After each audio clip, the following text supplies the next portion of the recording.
Welcome to Village TV, the story behind small business and entrepreneurs. Today we have Maureen Bell to talk about how to speak with confidence. Maureen, welcome to the show. Thank you. I love being at Village Australia. It's great. And Maureen, what we're going to talk about in the next 15 minutes is how you can understand and manage your nerves when you're public speaking so that it's actually fun. Because public speaking is fun. It can be fun. Absolutely. I think that's... Yeah, sorry. No, you can get a huge high after delivering a presentation. Yeah, and let's say it, people out there, if you own a business, if you have a fear for public speaking, I'm going to tell you this now, Maureen can solve it. and what we're going to do right now is actually we're going to discuss how or can people overcome their fear for public speaking, first and foremost. Absolutely. It will take a lot of time and it will take practice, but you can certainly, first of all, learn to manage your fear and then you can overcome it. Most definitely. Everybody. Because a lot of people out there would probably go, oh no, I get sweaty hands, and I like public speaking, right? And I get nervous. But I've taken time to learn to control it, but there's sometimes I'm like, my throat goes, my hands are sweaty, it's terrible. And there look the common symptoms of nerves when you're speaking in public. Butterflies. Absolutely. Heart beating fast. No clarity of thought. Shaky hands. Shaky hands. But you probably at a stage now where you get those nerves. And I enjoy them. But it doesn't bother you. It doesn't debilitate you. No, yes. You go with it. And that's the stage that you need to get to, because the nerves are not going to go away. No. The nerves will always be there. And they're good. They're good. They show you care. And so what we're going to do now is we're going to have a look at ways you can overcome those nerves and become more confident in public speaking, and hopefully use public speaking to benefit your business, grow your business, and become a big impact in your business through public speaking. So Maureen, ways to manage your nerves. Let's talk about that. Are there ways, and what are those ways to manage your nerves? When I work with my clients, I look at three distinct ways. Okay. The most obvious way is being aware of what's happening with your body. So I always say you've got to prepare your body. Okay. Nerves take us into that fight or flight response. So we either feel that we want to run for 100 million miles, which is quite often how people feel when they have to stand up and speak in front of others, or they've got to take on or fight. Now, this is hardwired for 300 years ago, 400 years ago, when we used to become hunters and gatherers. Yes. We don't necessarily need that response anymore now that we live in more of an urban age. So what we've got to do is we've got to manage that adrenaline that's pumping through our system. I'm glad to hear there's a third response the body can take that's not prehistoric. I know, we've got so much hardwired. So we've got this adrenaline running through our system. And it's causing you to feel sick. It's causing your heart to beat fast. It's causing that lack of thought. It's causing you to be on edge. And what you want to forget do, everything you prepared. Forget. You can literally stand up and go, I don't think I remember anything about what I was going to talk about. Absolutely. Scary.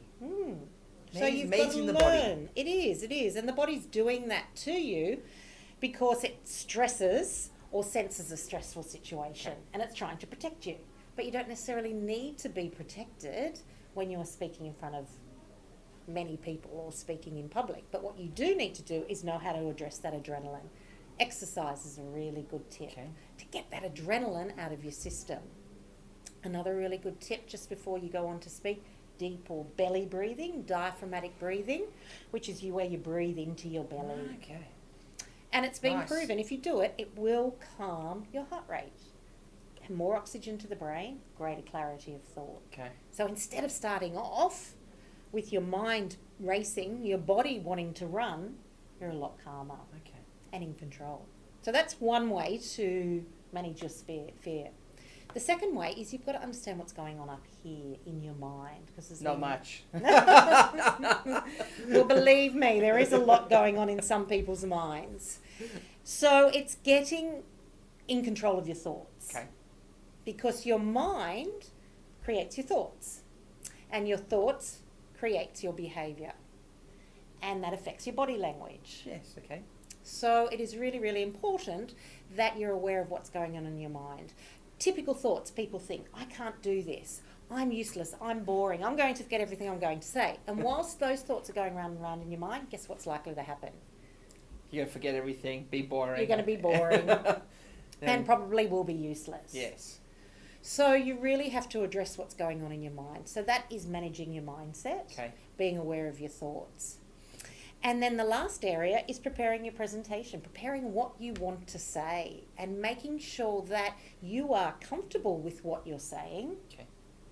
And that leads us into practice and practicing and watching how you deliver so that when you do stand up, you feel far more in control.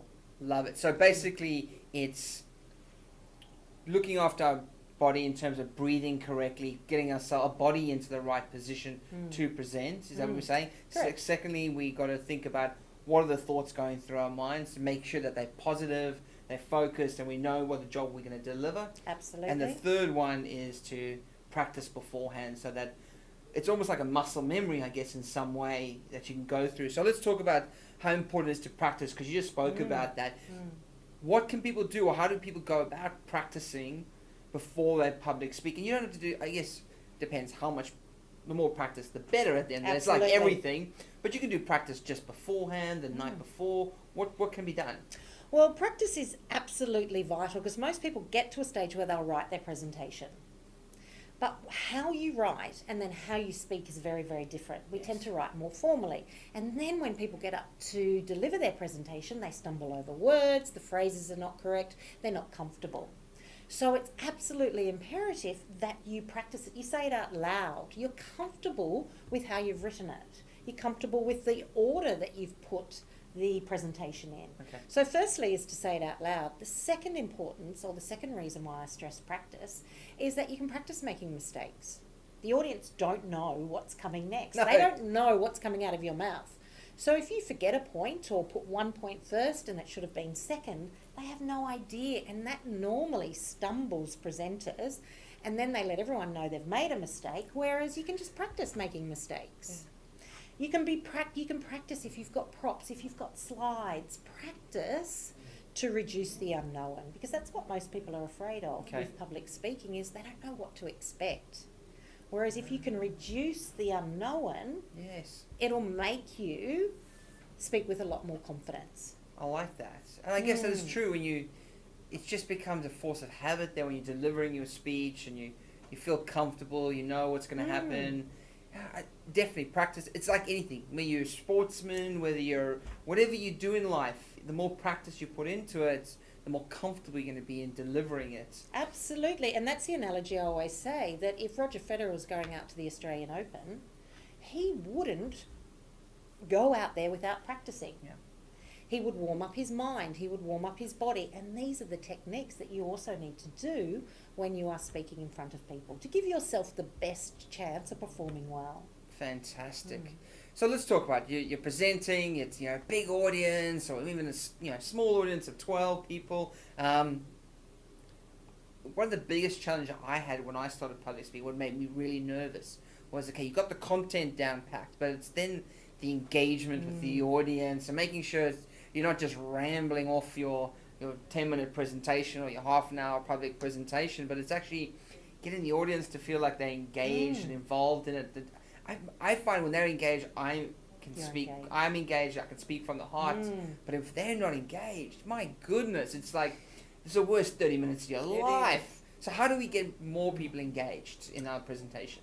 No, great question. The first thing that we need to do is, first of all, know and understand our audience. You've got to really know who you're speaking to, because what you want to do is you want to build rapport. You want to have as many commonalities with that audience as possible. So that involves research. So taking the time out to find out who you're speaking to. Find out what they're thinking, how they're feeling, what they're currently doing. Because when you speak, you are normally taking people from here to here. Yes. So you've got to find out where they're at the moment in order to get them to there. Okay. So find out as much as you can about your audience. That's the first step. The second step then is to try and use a lot of stories.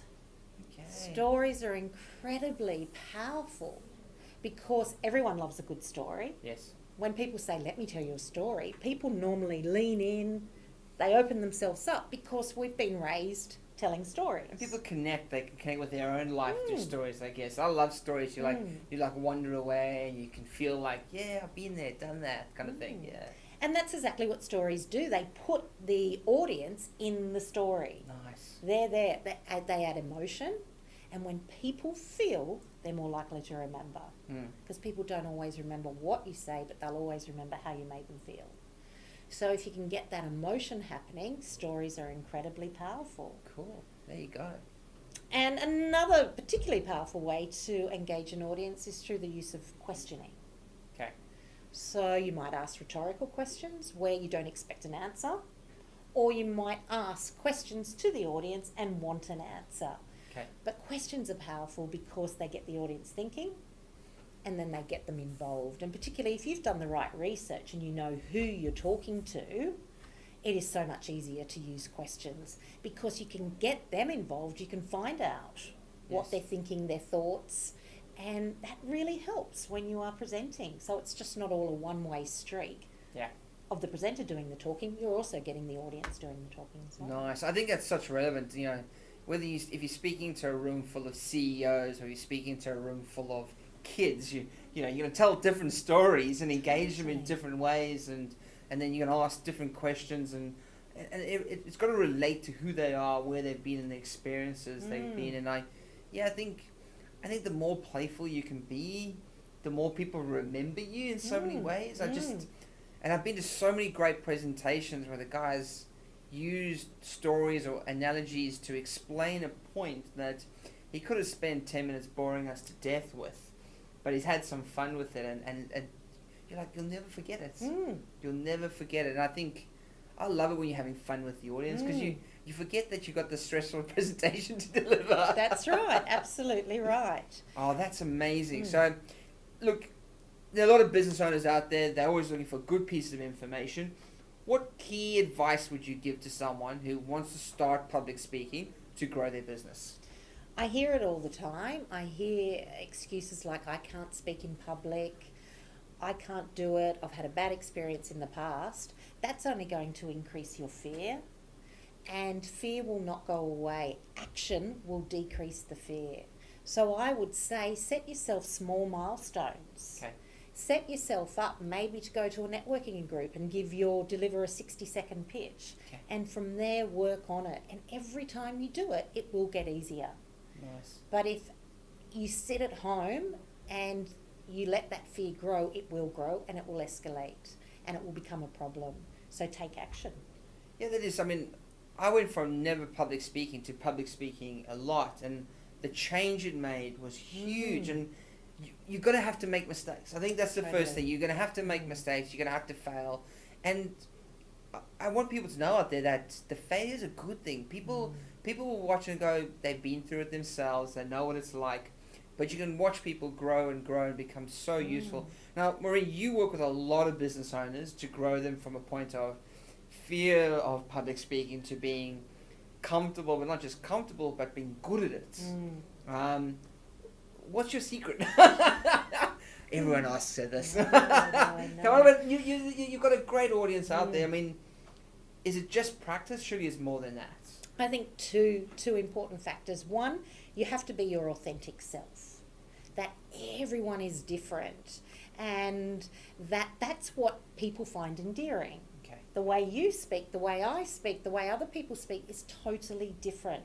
So if you can let your authenticity shine through, one, you'll be more natural. Yes. You'll feel more confident. So be who you are and let that shine through. And secondly is learn the skills on how to speak in public, because speaking in public, it is a skill, and you need to learn those and then practice them like you would if you were learning a sport. Absolutely. And just to wrap up, Maureen, what are the benefits for small business owners out there to become good, prolific, whatever it is, whatever they need to be at public speaking? Because only you can sell your business. And when you're good at speaking, you sell your business with passion. And that's what draws people in to want to do business with you. And people will do business with you when they know, like, and trust you. And public speaking is the best way, or one of the most powerful ways to get your message across and deliver who you are. Yeah, why network with one person when you can network with the whole room all at the same time, right? So much easier. Well, there it is. Maureen Bell from Speak with Presence. Maureen, I love what you do in working with people. I've watched so many people transform the way they go about presenting themselves, having done your course. If people want to know more about you and want to become a good public speaker, where do they go? They go to my website, www.speakwithpresence.com.au, or you can give me a call, 0421 070 987. I love to chat with you. Even if you just want to ask for some tips and techniques, I'd still love to hear from you. That's it. Speak with Presence, a great place to learn how to become a very good public speaker and have a bigger impact on your business.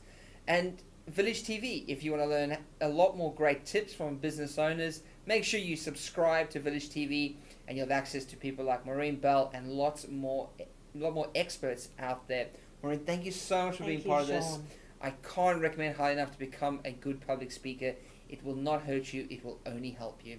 And it will get rid of so many fears that you don't really need. So make sure you subscribe to Village TV, and I look forward to seeing you soon. For now, goodbye.